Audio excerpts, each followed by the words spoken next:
Hello everybody, well welcome you back to another video. Today we're going to be trying to get some hay raked up. This is a pretty late third cutting. It's October the 18th. We're going to try to get this in a bale anyway. There's this field and one field by the highway.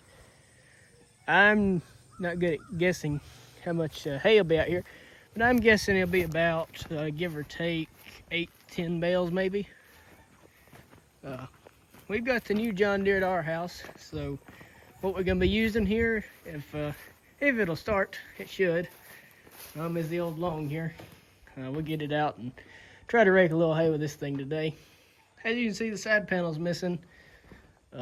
These latches here, they just don't, well, this one here, part of its problem is it's wallered out somehow. I don't know what this one's problem for not holding is. Maybe if that one held, it would too. So we may run it without a side panel, for better or for worse, because I'd prefer not to bend this one. So that's another project for this winter. Maybe I can rig it up like I have this one, where it's just zip. That one may be wired on, I think. I don't know, we'll figure something out here eventually over the winter. But today the goal is just get the hay raked up and get it in a bale, hopefully. So I want to thank you all for watching, and hope you. All right. Well, I had planned to start that up on camera, but it wasn't be difficult, so we got it started though. These here are the fields we cut about, I guess a month ago. So it's been an interesting year for making hay, I think.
makes me kind of want one of those rotary rakes.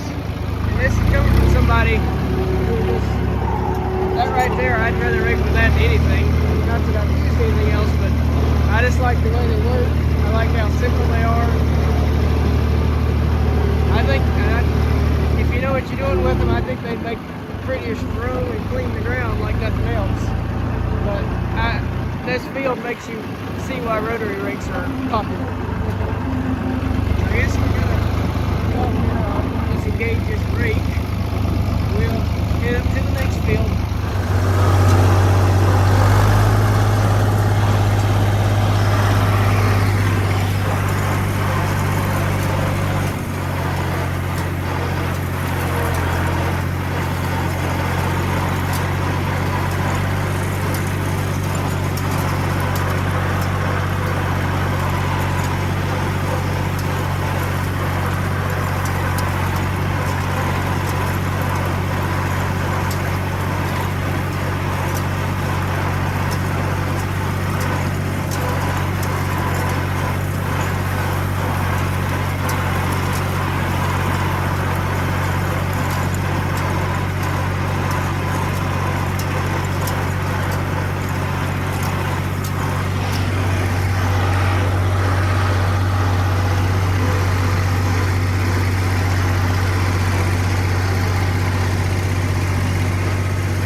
I guess mostly high school and Johnson grass. Exactly what I'm doing out here.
one below. That's the one you gotta watch out for, because there's also a ditch that runs through it. And if you're not careful, you will fall off in that thing. Ask me how I know. So yeah, it's also really steep on the other side of it. So we'll see if we can't get this here raked up. This here is what I'm talking about. I don't think it's getting very well. But there's a big old ditch right there. It's a little easier to do this when we load the conditioner. We don't swing it over that far because we don't want that back wheel to fall off in that thing. But when that guy is going to hose it, he just going to run across the top of it, about hide the thing. And you don't have to worry about getting stuck. So you just got to watch out for that thing. I found that out last time I raked it. I was on that John Deere and I fell right on that sucker. So, yeah. That's what I was trying to show y'all. Alright, y'all. That's the end of it. We got her done today. I think there ended up being 8 in a piece of a roll. So that's not bad. That's about what I expected, to be honest. I was going to get y'all some of the baling getting done, but I had to go help pick up some square bales. So, and I went and started mowing the yard. So I got a little busy there, but maybe next year we can get you some. So hay season is over for 2025. We'll try to get our heads together and get ready for next year. I think we're going to try to do some drilling in some of them other fields to be ready. So if we do, we'll try to bring you along for that. All right, well, thank y'all for watching, and hope y'all have a good one.